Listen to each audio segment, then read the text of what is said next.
السلام علیکم. جماعت ہے ششم، مضمون ہے اردو، سبق نمبر 8. کہیں دیر نہ ہو جائے. السلام علیکم، میں ہوں آپ کا میزبان ایلون، اور میں ملکی وے کہکشاں سے پیش کیے جانے والے پروگرام اسکائی لینڈ میں اپنے چاہنے والوں کو خوش آمدید کہتا ہوں. پیارے ناظرین و سامعین، آج اس پروگرام میں ایک حسین ایسی مشہور معروف شخصیات کو مدعو کیا گیا ہے جو کبھی ایک نہایت حسین سیارہ تھی. آئیے آج ہم ان سے ملاقات کرتے ہیں اور ان کی کہانی انہی کی زبانی سنتے ہیں. میزبان: السلام علیکم. زمین جی، میں اپنے پروگرام میں آپ کو خوش آمدید کہتا ہوں. کیا حال ہیں آپ کے؟ زمین: ارے کیا پوچھتے ہو، میں تو اب حال سے بے حال ہوں. اور خوش آمدید کیسا؟ خوشی نام کے لفظ کا تو اب میری زندگی میں کوئی وجود ہی نہیں رہا. میزبان: جی، آپ کی حالت زار دیکھ کر واقعی بہت افسوس ہو رہا ہے.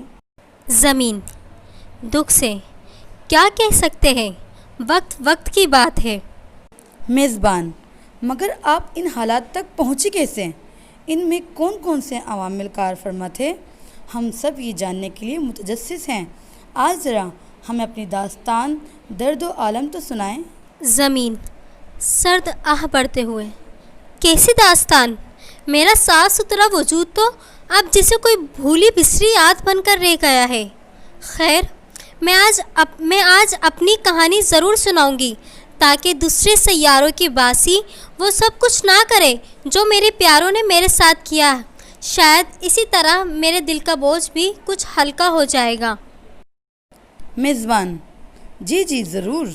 زمین ماضی کی حسین یادوں میں کھوتے ہوئے: میری حالت کبھی ایسی نہ تھی جیسی کہ اس وقت نظر آ رہی ہے. میں اربوں سال پہلے وجود میں آئی. میرے اوپر زندگی رقصہ تھی.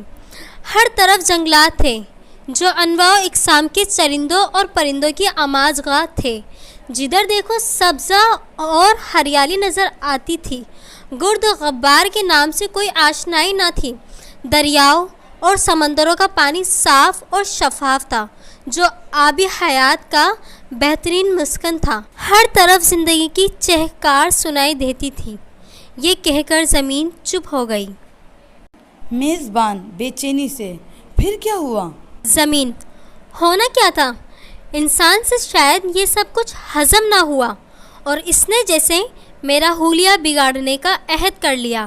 اس نے دھڑا دھڑ جنگلات کو کاٹنا شروع کر دیا. میں بہت روئی، چیخی، چلائی اور انسان کی منتیں کی، مگر انسان تو جیسے بہرا ہو گیا تھا. اس نے میری آؤ فغا پر کان نہ دھرا. میری فریاد کا اس پر کوئی اثر ہی نہ ہوا.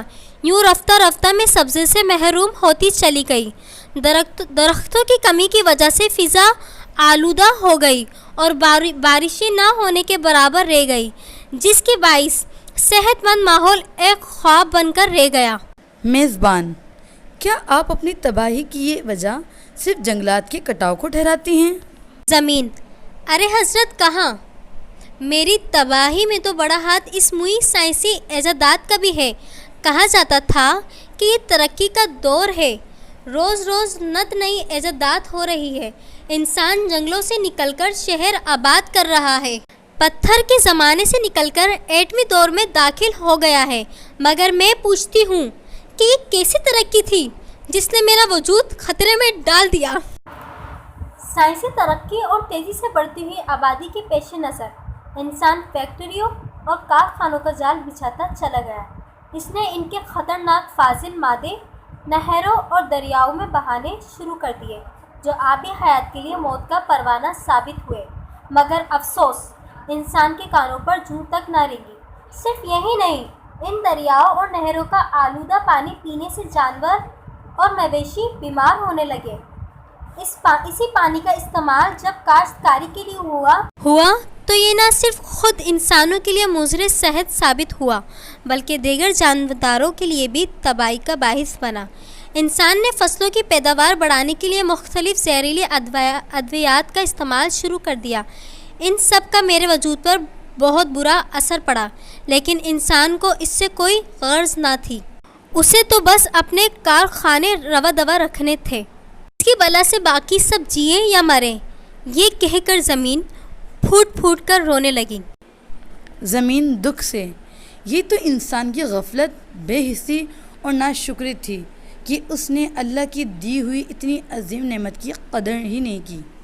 زمین آنسو پوچھتے ہوئے، کیا کہہ سکتے ہیں، انسان تو بس اندھا دھند ترقی کی دوڑ میں شامل ہونے کی تگ و دو میں مصروف تھا۔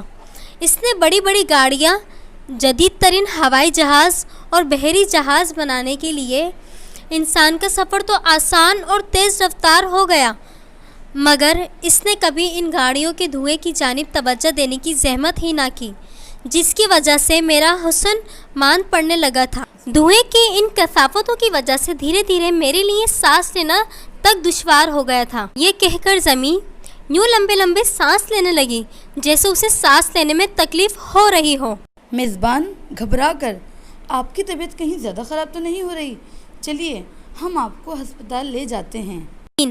آکسیجن ماسک ہٹاتے ہوئے، ارے نہیں، یہ تو اب شب روز کا معمول بن گیا ہے۔ اوپر سے گاڑیوں سے پیدا ہونے والا شور پہلے پہل تو مجھے بے چین کر دیتا تھا، پھر آہستہ آہستہ میری قوت سماعت کمزور ہوتی چلی گئی۔ اب تو مجھے یوں لگتا ہے کہ میری قوت سماعت ایک دن جواب دے دی جائے گی۔ افسوس، انسان کی آنکھوں پر پڑے غفلت کے پردے ذرا بھی نہ ہٹے۔ یہ کہہ کر زمین مارے دکھ کے چپ ہو گئی۔ میزبان افسوس کرتے ہوئے، انسان نے آپ کے ساتھ اچھا سلوک نہیں کیا۔ آپ کی ضبو حالی دیکھ کر دل خون کے آنسو رو رہا ہے، لیکن انسان تو آپ کو دھرتی ماں کہتا تھا، پھر یہ سب کیوں ہوا؟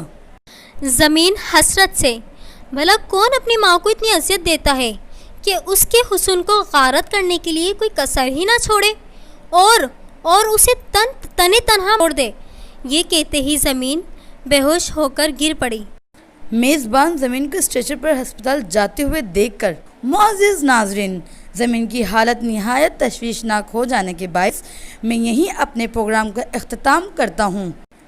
جاتے جاتے زمین کی باسیوں سے یہ سوال پوچھنا چاہتا ہوں کہ زمین کی اس حالت کا ذمہ دار کون ہے؟ خدارا خواب غفلت سے بیدار ہو جائیں، اپنے سوئے ہوئے ضمیر کو جھنجھوڑ کر جگائیں اور اپنی دھرتی ماں کو بچانے کے لیے کچھ کریں، کہیں ایسا نہ ہو کہ بہت دیر ہو جائے۔ پیارے بچوں، یہ ہے آپ کا گھر کا کام۔ آپ نے ان تمام سوالات کے جوابات اپنی کاپی میں تحریر کرنے ہیں۔